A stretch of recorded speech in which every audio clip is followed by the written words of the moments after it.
So now we can go into details into this integral optical palette, which is a unique way, and I think it's patented thing that we have done in Angenieux. It's this integral optical palette is a way for you, the cinematographers, to customize your lenses. In which way? This is quite simple. Basically, we have found a way to have a unique architecture for all the 12 lenses, which allows the rental houses prior to the shoot to open the lens by the front. I won't do it now, but just for you to get the idea, you would be able to leave the screws here, take all the optical block away from all these parts there in one way. Just in one shot, you take all the block away, and leaving a few rings, which are like some rings which are like just for security. Then you have access to two parts of the lens, which are first one filter, one optical filter, and then you have the iris, what we call diaphragma in Spanish. Basically, the idea is to allow the rental houses, depending on the cinematographer's choices, to tune the lenses by choosing a different type of glass or a different type of iris. So for now, we have few options which we can propose already on the market, which are already available, and people are now able to choose one or the other look. This is feasible thanks to a kind of toolbox which is made on purpose for opening the lens and changing the lens, tuning the lens, of course with much care and with all the necessary measures for avoiding any damage of the lens on the glass, because of course it's a glass and this is really sensitive. Important thing is this is not supposed to be done on set, of course, because it's a sensitive process. It's about 10-15 minutes for each lens, and we are not supposed to do that on set at the back of a truck with a lot of dust and in a place which is not plain, etc., because we have screws and little things to do it carefully. But a technical guy at a rental company will do it easily. It's like 10-15 minutes process for each lens.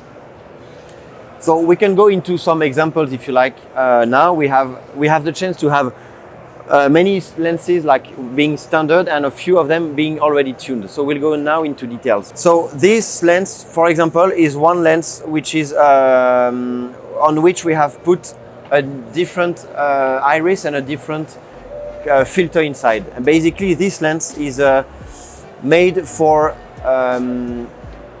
pretending being an anamorphic lens. So this lens is spherical, of course, because all the optical design is made as a spherical lens. They are not anamorphics, but we have an option for you to use a filter which will provide blue streaks, like the famous blue streaks of the anamorphic, and also an iris which is not 9 blades, which is the native iris of these lenses, but it's an oval iris.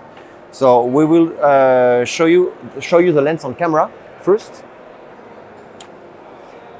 So I don't know if this one can, so maybe on the reverse. So you may see this lens as a oval iris, which is a way to have a kind of anamorphic lenses, spherical optical design, but pretending to be an anamorphic lenses. And you see the filter, which the blue lines, which will provide the blue streaks on the camera.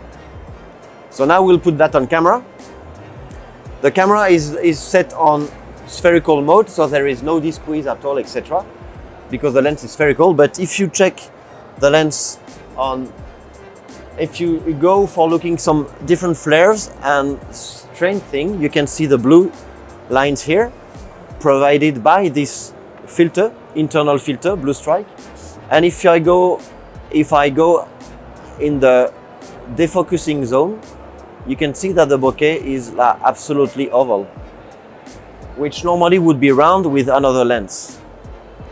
So, of course, we don't want to tell these lenses are anamorphic, but if you want to match these lenses on an anamorphic shoot, or if you want to give some flavor some anamorphic flavor to your shoot, this is definitely a way to do that kind of easily. And of course, the cost of the lens is not the same as some anamorphic lenses. Another fancy thing is on this lens, for example, we have set a triangle bokeh. So you can see the lens wide open. It's a spherical iris, and if I close it smoothly, you can see a triangle coming. So the triangle is a 3-blade iris, and it's famous because I think the super speed from Zeiss T1.5, T1.3 maybe, T1.3 were providing the same look. So I've been told since then that the classical Zeiss look was more, the triangle was less straight. It was a triangle with some corners, like round corners, but still it's a kind of same philosophy. And on this lens, we have also another filter which is uncoated. And I will go back on the kind of summary of the whole accessories we have at the end. So let's put that on camera now. If you check the lens on camera and on the monitor, maybe you see that when it's wide open, it's a spherical bokeh, classical one, because of course, if it's wide open, you have no limitation of light. But if I start closing a bit the iris, you see that the shape of the triangle comes.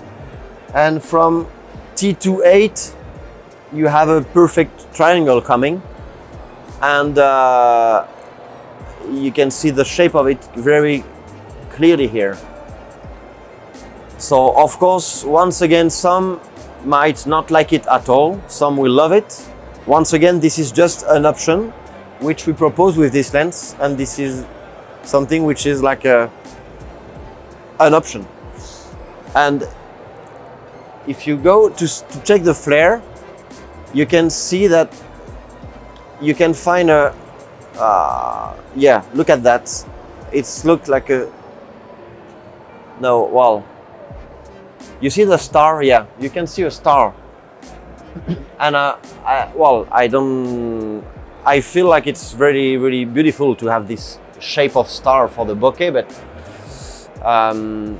of course you cannot use that on any shoot, but I definitely think it's a beautiful one. And then we can go back to the another one which is a kind of cool one as well, because one other filter we have, internal filter, is a filter which we call net optics. So net optics is one thing we have for reproducing the net filter you can put on front of the lenses or at the back in most cases. So you can see that on camera, I hope. So basically this is just a glass filter which reproduces the physical net. And on this one, to mention that the iris is like a regular one, so it's a 9-blade iris, which is the one on all lenses when they come out of the factory. Okay, so basically the lens here, well, you have two things to see here. First is the flare, which is of course some kind of funky flare because of the shape of the filter and the lines. You have some different type of flares coming.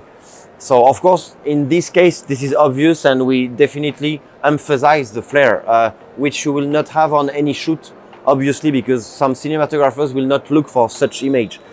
But just for you to show that, to know that it exists, and also that the main purpose of this filter is to have a smoother contrast and to have like some blacks which will be a bit less hard and less deep.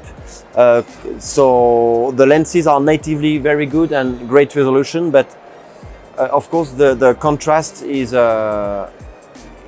can be too high for some people, even though our lenses are not to be too contrasty. But this filter is a way for you to have a smoother contrast and also kind of vintage look, kind of. So this is basically the native look of the lenses. I'm not a cinematographer at all, so I just I don't know if I do it well, but basically you can see that the lens is, the picture is pretty regular, and of course the bokeh is like absolutely normal, and the contrast is a bit like regular, and the contrast you have on the lenses with the media filter is a bit different. One thing just about to summarize these filters and optical and irises. First, I just didn't mention that why we do this filtering inside the lens and not in front or at the back is because when you do that in this middle area of the lens, which we call the afocal area, you have the same exact effect on all focal lengths, from the wide angle to the tele. It's not the case, for example, if you put a net filter on top, in front of the lenses, you have a total different effect from in a wide angle lens on a tele lens. So basically, the purpose is to give a type of consistent, exact same look on all 12 focal lengths. And this is possible because we do that in the middle of the lens and not in the front or not in the back. So this is the main story of it. Just for you to summarize the full proposal we have now. So about filtering, we have the clear filter, which you can buy on top of the existing lenses you have, because one cool option also might be that one cinematographer will want to make his own flavor, to make his own tuning, so make some hairspray, make some painting on the clear filter, break it or whatever, and then to try something different and to create his own look. We have then the uncoated, which provides a kind of slightly more deep flare. We have the blue streaks, which we have seen on the anamorphic lens, and then we have this net filter, which we just saw on the lens. And about the iris, we have 9 blades iris, which is the native iris of the lens, and then we have the anamorphic kind of iris, so it's an oval iris, and then we have the 3-blade iris, providing a triangle bokeh. For now, we are here, and depending on what the market asks for and the feedback of the cinematographers and the industry, will go further with more IOP parts. And of course, we are already working on new ones, which hopefully will be soon on the market. So I hope it was clear. Let me know if you have questions. Thank you.